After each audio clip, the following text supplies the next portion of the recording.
శ్రీ ఏ మహేశ్వర్ రెడ్డి గారు. ధన్యవాదాలు అధ్యక్ష. ఈరోజు కంటోన్మెంట్ ఎమ్మెల్యేగా లాస్య నందిత గారు మృతిపై సంతాపం తెలియజేస్తున్నాం అధ్యక్ష. కంటోన్మెంట్ ఎమ్మెల్యే లాస్య నందిత గారు అకాల మృతి పట్ల భారతీయ జనతా పార్టీ శాసనసభ పక్ష తరఫున సంతాపం తెలియజేస్తూ ఉన్నాం.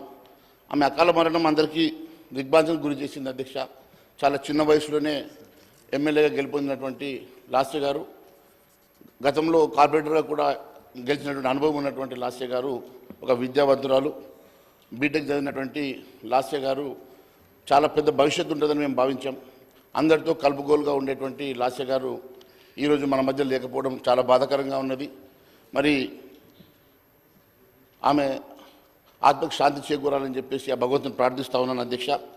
లాస్య తండ్రి గారు కూడా 5 సార్లు ఎమ్మెల్యేగా పనిచేసినటువంటి అనుభవం ఉంది.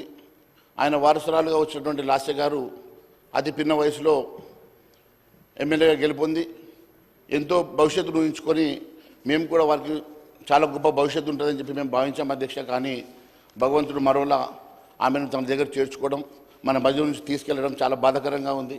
మరి వారు చనిపోయిన సందర్భంగా వారి ఆత్మకి శాంతి చేకూర్చాలని చెప్పేసి భగవంతుని ప్రార్థిస్తూ వారి కుటుంబానికి దిగ్భ్రాంతిని తెలియజేసుకుంటూ భారతీయ జనతా పార్టీ తరఫున ధన్యవాదాలు తెలియజేస్తున్నాను అధ్యక్ష. Thank you.